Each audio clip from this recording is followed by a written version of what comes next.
The Dallas air, crisp and cool for a late September morning, nipped at Jonathan Reed's exposed skin. He tugged his simple, nondescript jacket tighter, the unfamiliar weight of it a stark contrast to the tailored suits that were his usual armor. He stood across the street from the Nova Trust financial branch, a gleaming edifice of steel and glass that reflected the pale sunlight back with indifferent intensity. His own reflection stared back, a stranger in a faded baseball cap and worn jeans. He barely recognized the man staring back, a ghost of the polished CEO who usually commanded boardrooms. This was deliberate. Today wasn't about business meetings, about strategizing acquisitions, about signing multi-million-dollar deals. Today it was about something far more personal. A knot tightened in his gut, a mix of anticipation and a dread he hadn't anticipated. He had built this empire, brick by metaphorical brick, on the principles of fairness and equal opportunity. The subtle whispers, the veiled complaints that had reached his ears over the past few months, gnawed at him. Discrimination, racial bias.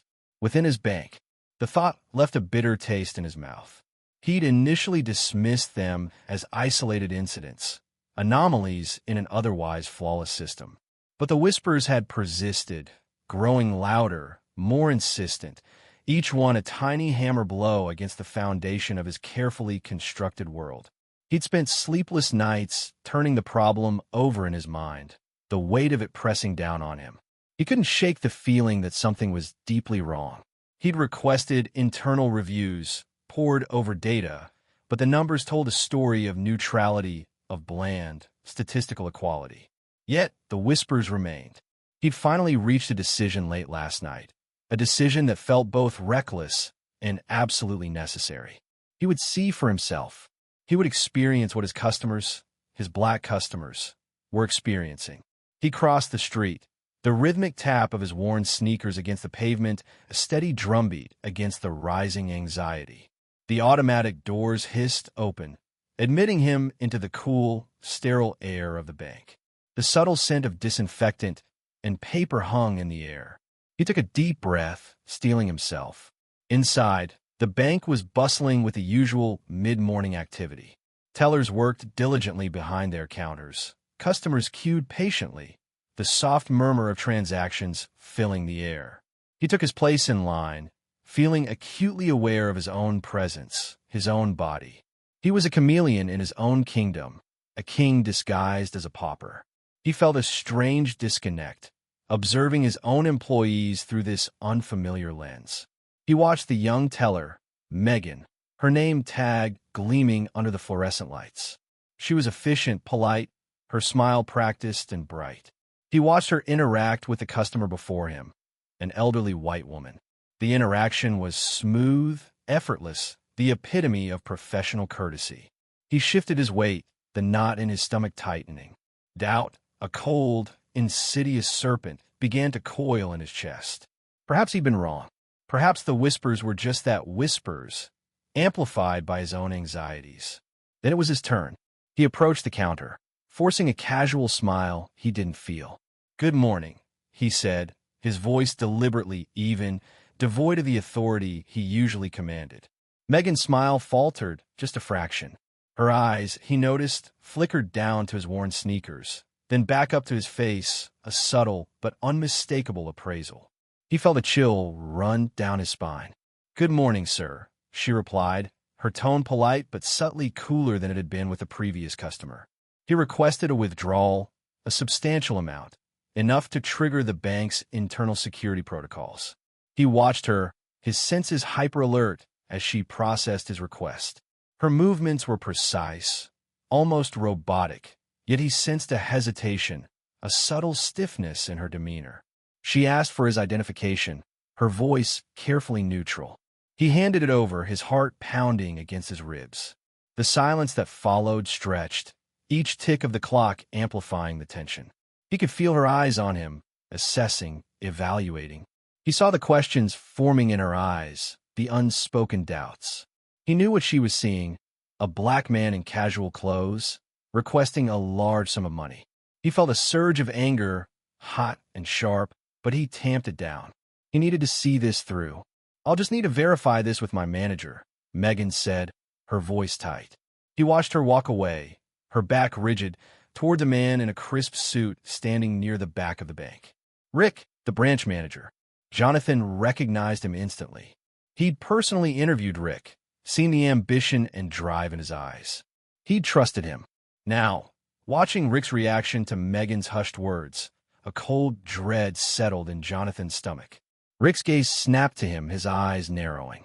He saw the immediate suspicion, the subtle tightening of his lips. He saw it, clear as day, the same prejudice he'd hoped didn't exist. Rick approached the counter, his expression carefully neutral, but Jonathan saw the underlying tension, the barely concealed distrust. The conversation that followed was a carefully orchestrated dance of veiled suspicion and forced politeness. Rick asked questions, probing, testing, his tone laced with an undercurrent of doubt. Jonathan answered calmly, patiently, each word a controlled effort against the rising tide of fury within him.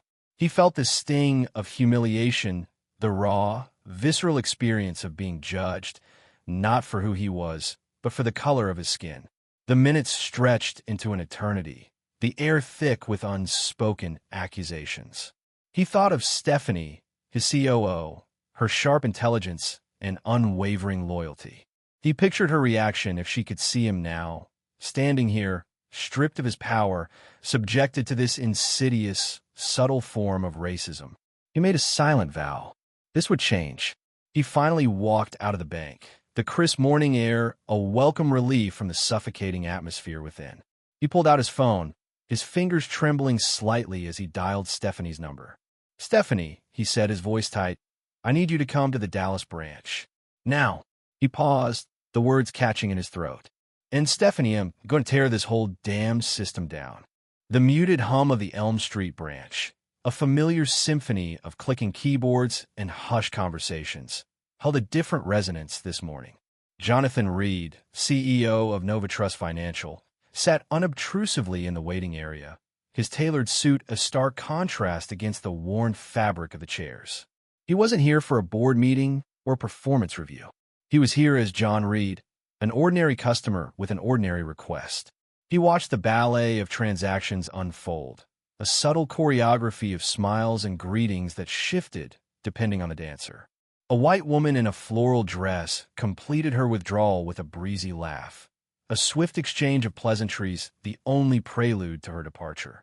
A young Latino man, nervously clutching a check, endured a volley of questions, his responses met with thinly veiled skepticism.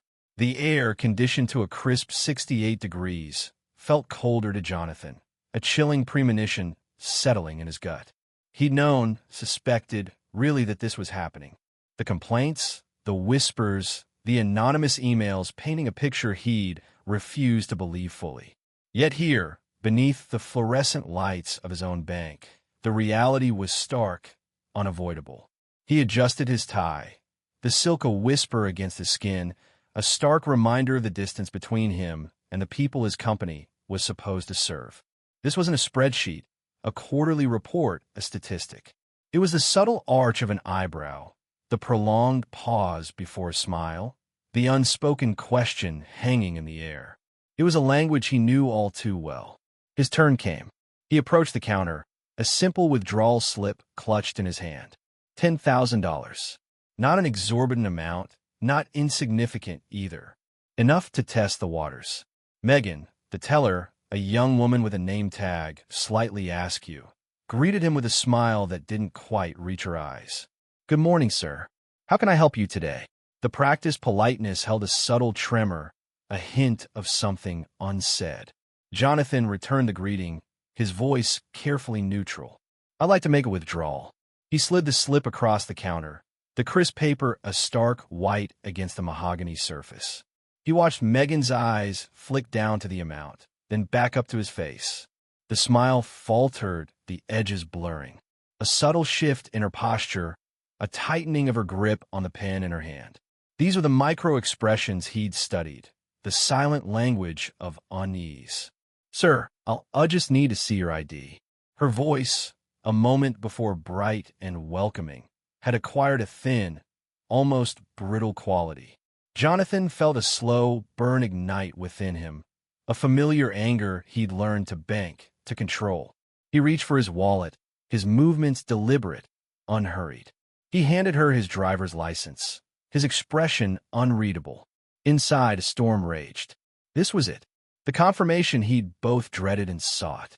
He watched as Megan scrutinized his ID, her eyes tracing the lines of his face, comparing it to the photograph.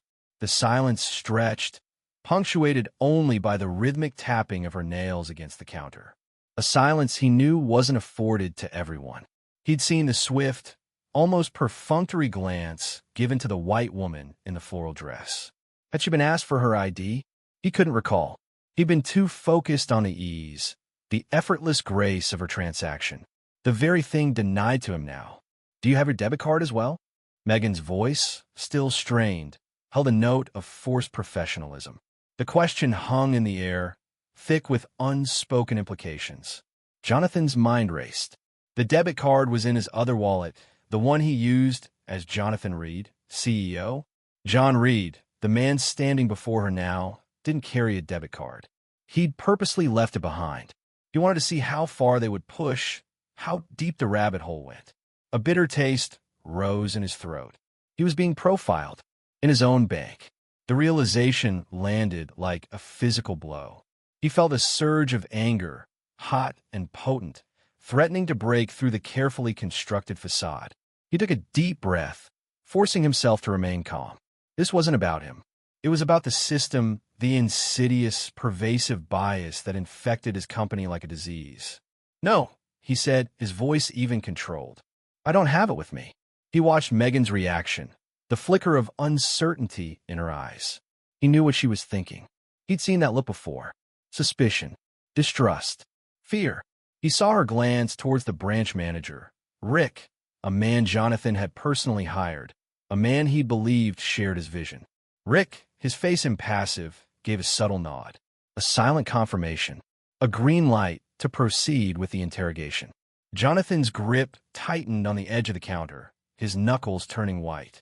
He wanted to explode, to tear down the carefully constructed walls of decorum. But he held back. He needed to see this through. He needed to understand. He needed to fix it. He felt a sudden surge of weariness, a profound sense of disappointment.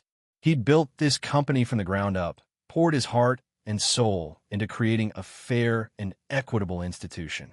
And yet, here it was, the ugly truth staring him in the face. The truth he'd been too blind to see. The truth he could no longer ignore. He knew, with a certainty that chilled him to the bone, that this was just the tip of the iceberg. This one interaction, this one branch, was a microcosm of a larger problem. A problem he was now determined to eradicate, no matter the cost. He pulled out his phone, his thumb hovering over Stephanie Williams' number. His COO, his confidant, his weapon. He'd call her later, after he'd finished playing the role of John Reed, ordinary customer.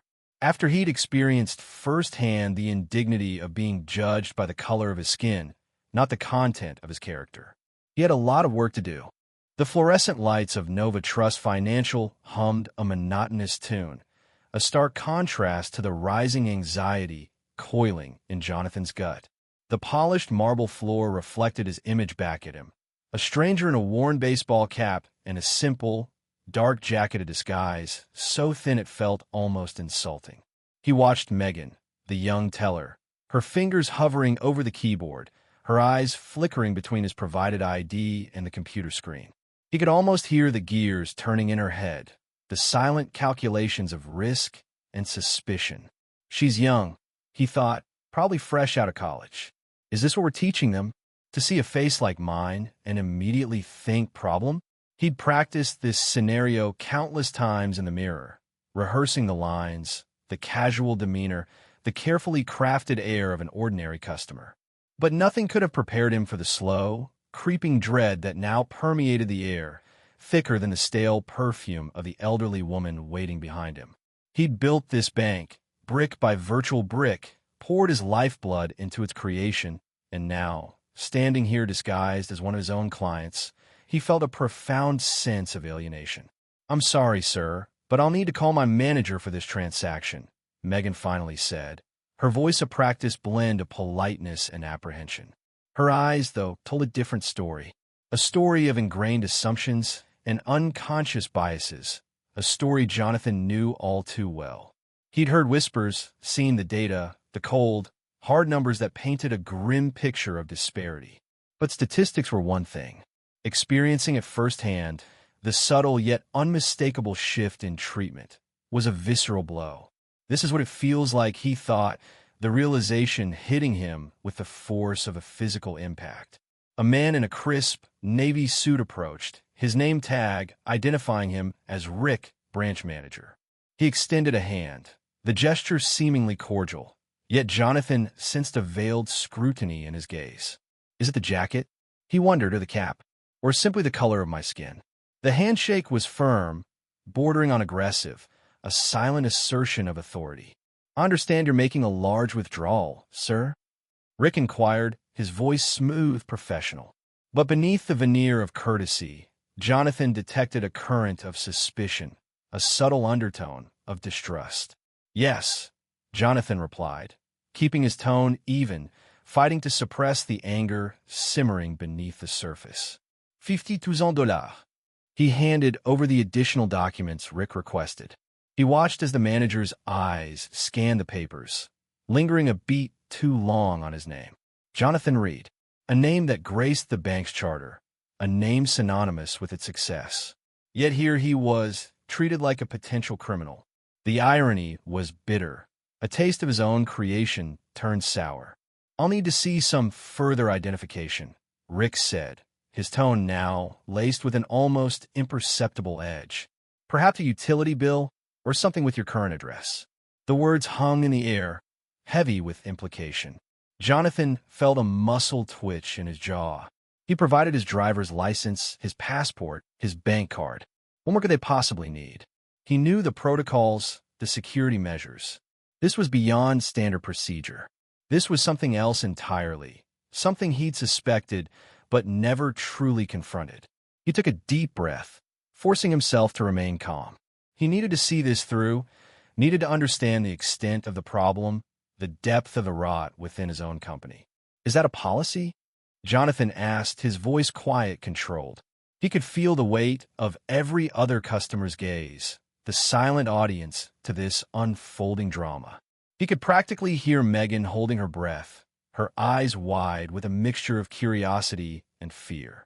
Rick hesitated, his gaze flickering for a moment, the smooth mask of professionalism slipping just a fraction.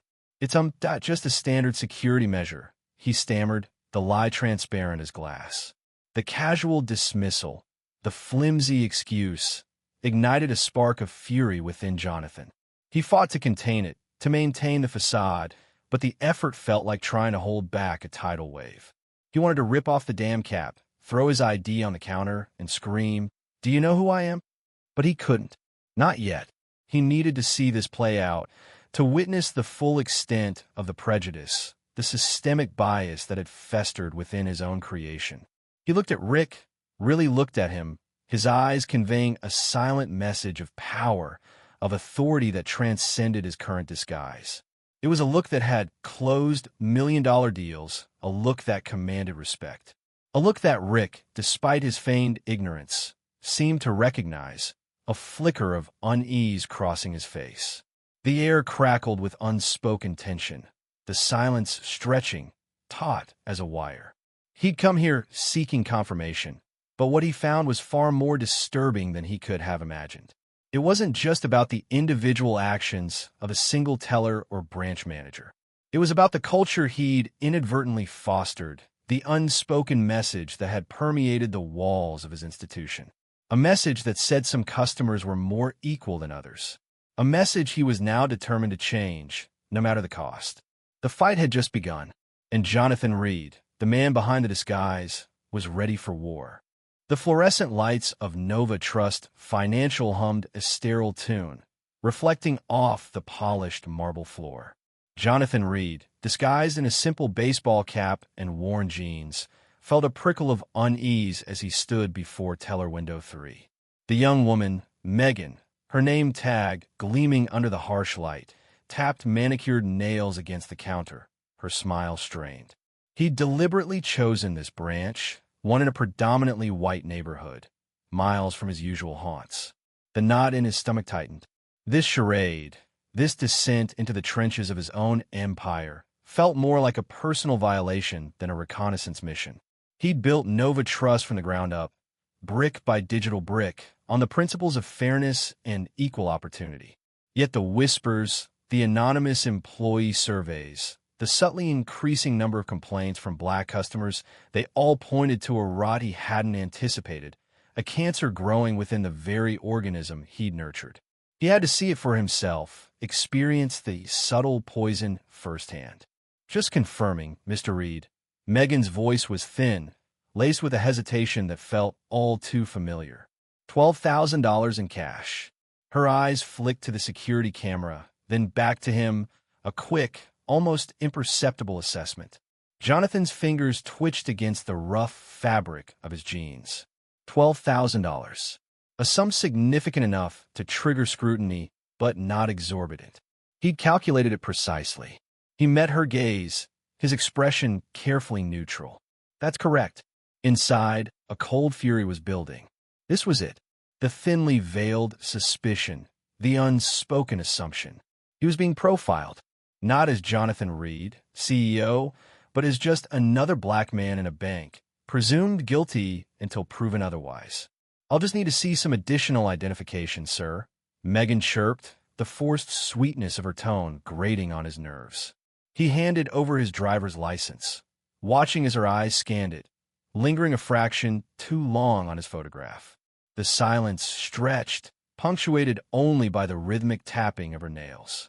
He could feel the weight of unseen eyes upon him, the subtle scrutiny of other customers, the tellers in adjacent booths. Each second felt like an eternity, a slow drip of corrosive doubt, eroding his carefully constructed facade of calm. He fought the urge to break the silence, to demand an explanation, to reveal himself and unleash the storm brewing within. Patience, Jonathan. Patience. This is what they face every day. Rick, the branch manager, a man with thinning hair and a perpetually pinched expression, approached the counter. His gaze settled on Jonathan, a flicker of something cold and calculating in his eyes. "Everything all right, Megan?" he asked, his voice smooth, professional. "Just verifying a large cash withdrawal." "Rick," Megan replied, her tone now laced with a hint of relief. Rick's attention focused on Jonathan, his eyes narrowing. "Sir, for withdrawals of this amount, we require additional verification. It's standard procedure." The words, seemingly innocuous, dripped with an undercurrent of distrust. Jonathan felt his jaw tighten. Standard procedure? He knew the bank's protocols inside and out. Nowhere did it mention anything about heightened scrutiny for a withdrawal of this size. This wasn't procedure, it was prejudice masquerading as policy. "I understand procedure, Rick," Jonathan replied, his voice low and steady, each word carefully enunciated. He reached into his inner jacket pocket and retrieved his corporate ID, the small, unassuming card that held the key to his kingdom. He flipped it open, the holographic Nova Trust logo shimmering beneath the fluorescent lights. "I know how this works, Rick. Nowhere does it say that a customer withdrawing 12 grand should be treated like they're committing fraud."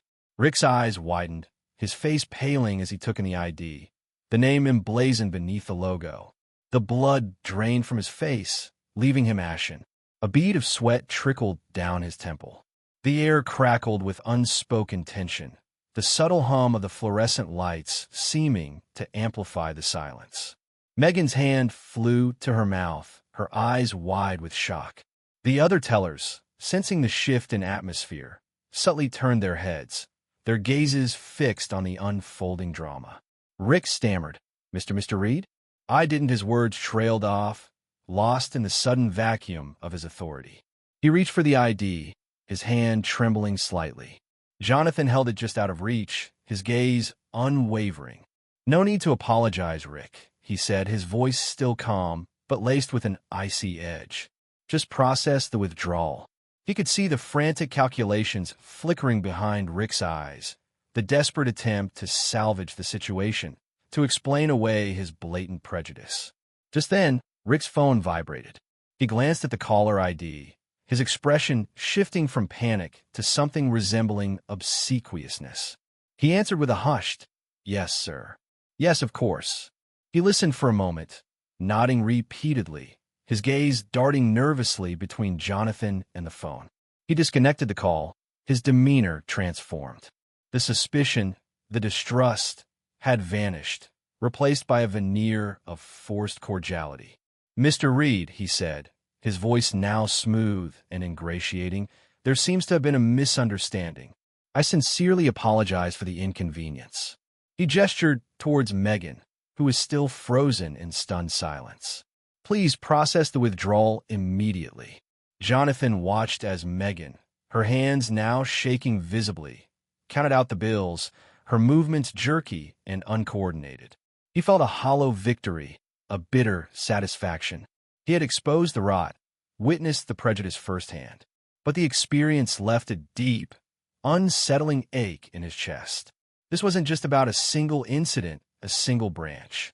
This was systemic, a reflection of the insidious bias that permeated the very fabric of society.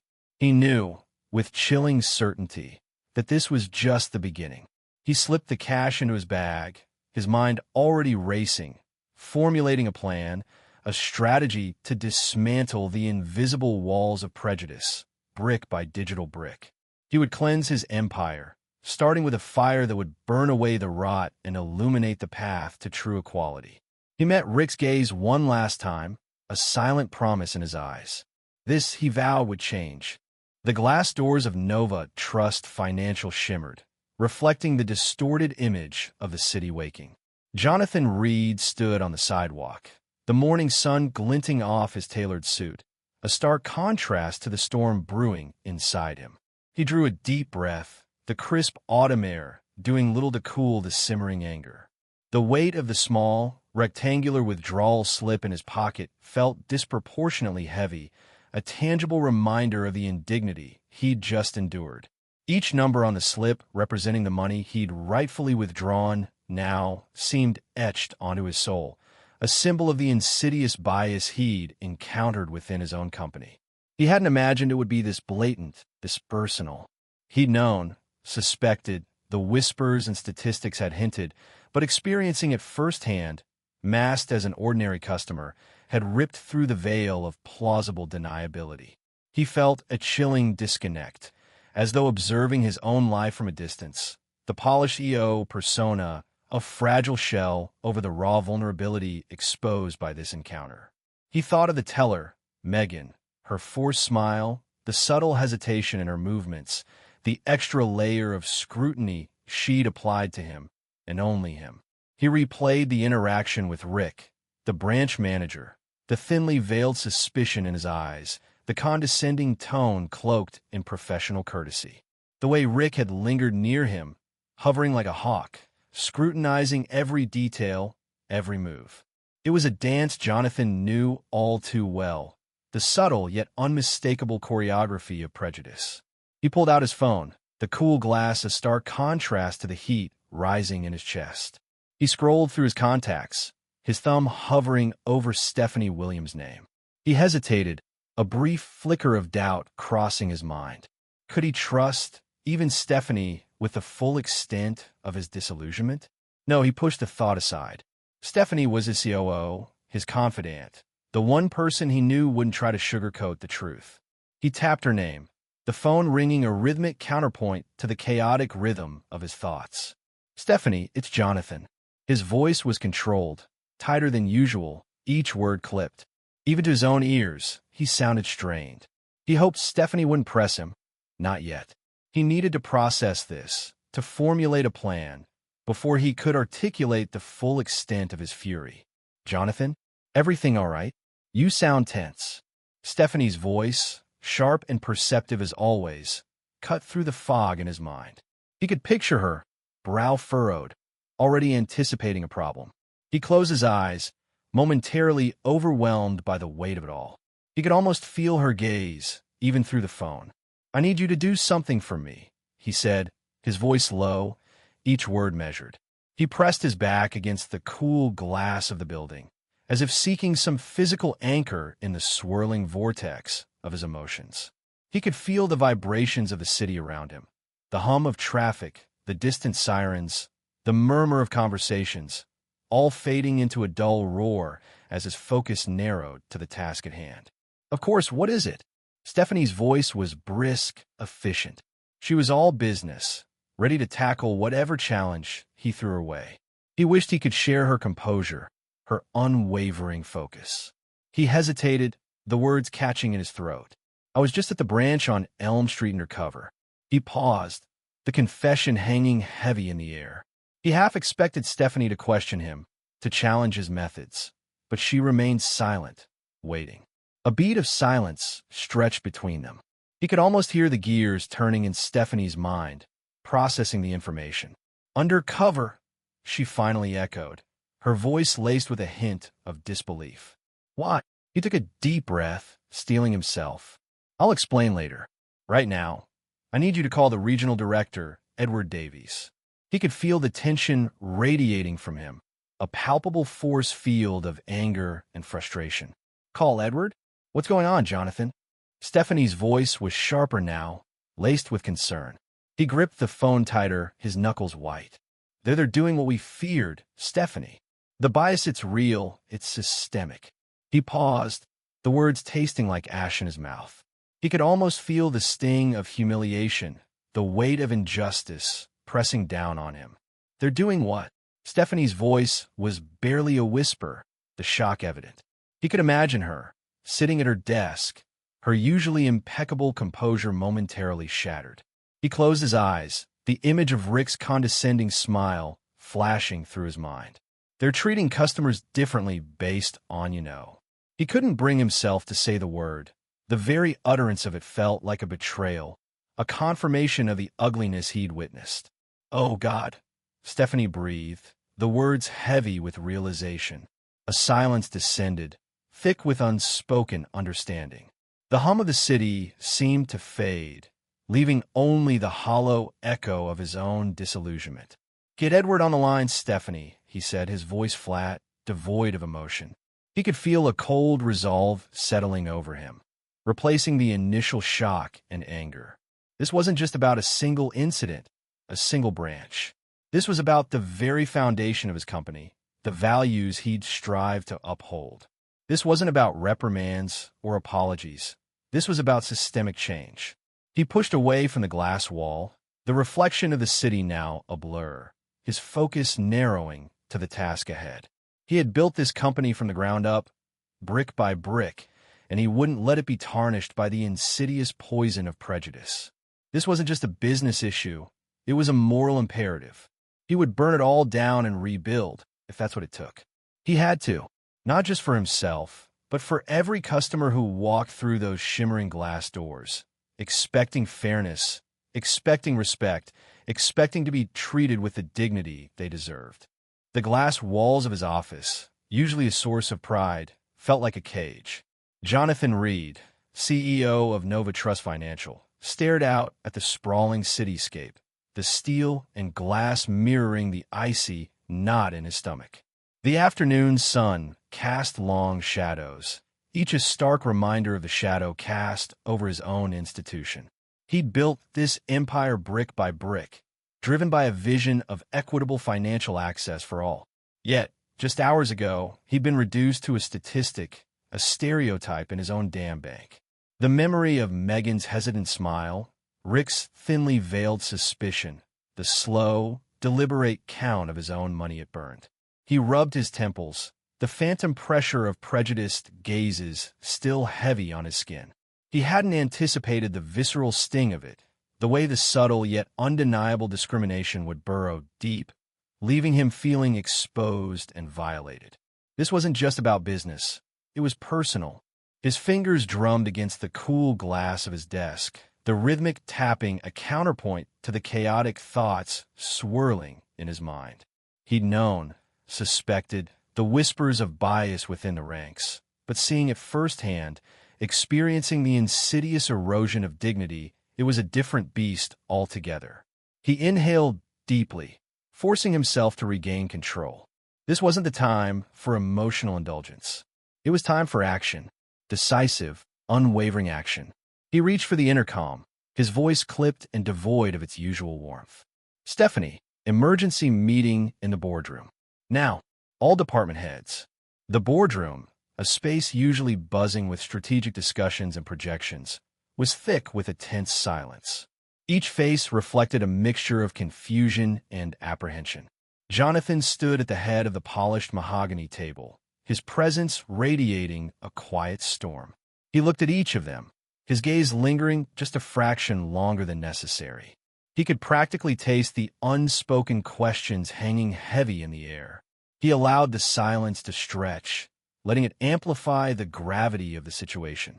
"I spent this morning at the downtown branch," he began, his voice low and steady, each word carefully chosen. He watched their reactions, the subtle shift in posture, the widening of eyes. He saw the flicker of something akin to fear in Rick's eyes, a spark of recognition he couldn't quite place. He continued, "I went in as a regular customer. Needed to make a large withdrawal." The last 3 words hung in the air, pregnant with unspoken meaning. He let them absorb the information, the implications slowly dawning on their faces. "Fix this now." His voice, though controlled, carried the weight of his suppressed fury. The words echoed in the room, bouncing off the sterile walls. "We talk about fairness, we talk about inclusion, but today I got treated like a suspect for no reason other than a gut feeling."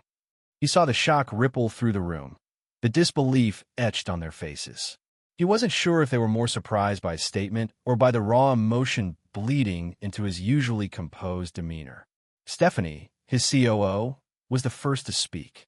Her voice was calm, professional, yet he could detect a thread of steel beneath the surface.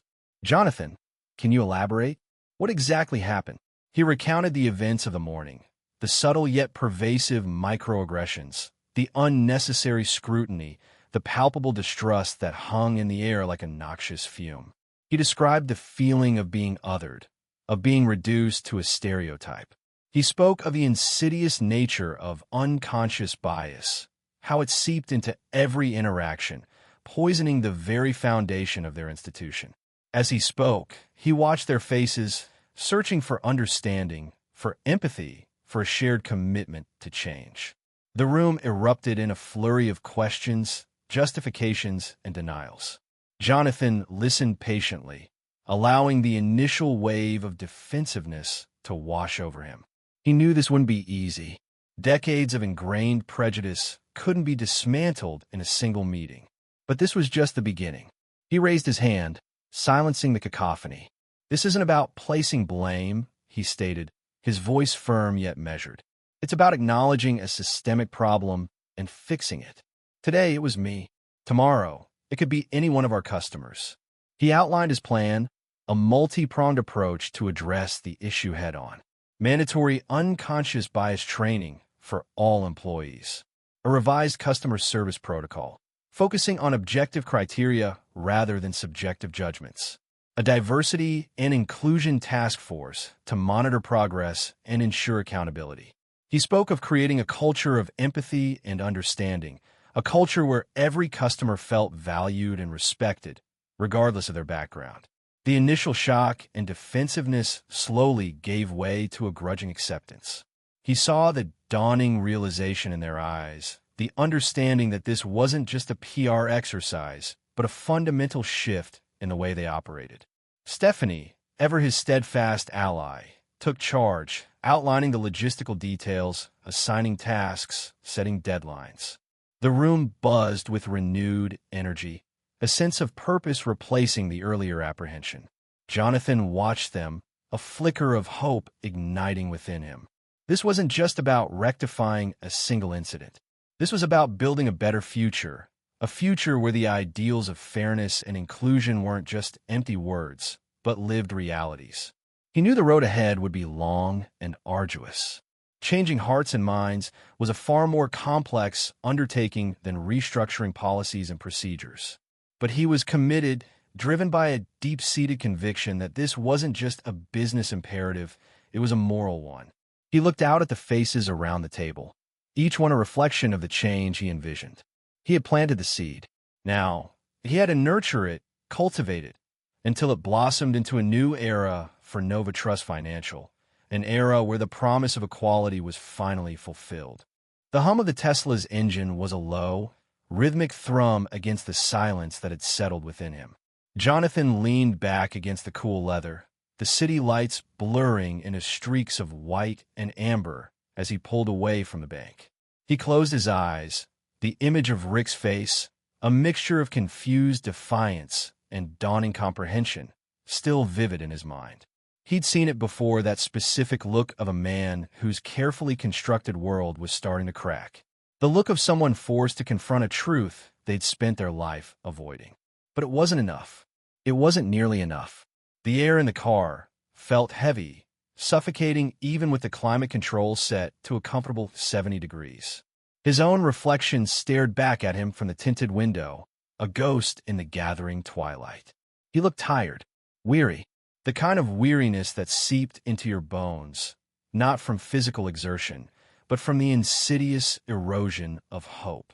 He'd gone into the bank, expecting to find problems, to confirm his suspicions, but actually experiencing the subtle, yet pervasive discrimination. It had struck a chord within him that resonated far deeper than any report or statistic ever could.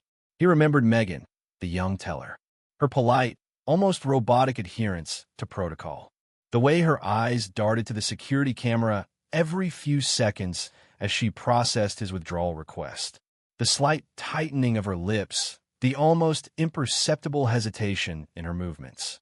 He just knew, that a white man in his position wouldn't have faced the same scrutiny, wouldn't have felt that prickle of suspicion, that unspoken question hanging in the air. Does he belong here?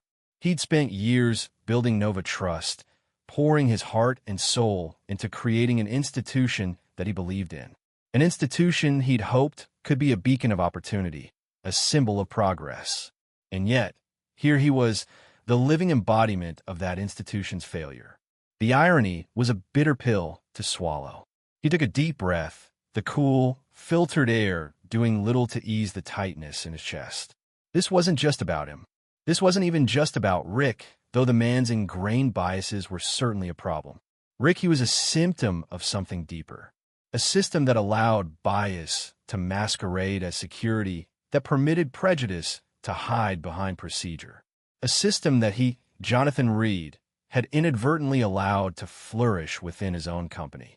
The realization settled over him like a shroud, heavy and suffocating.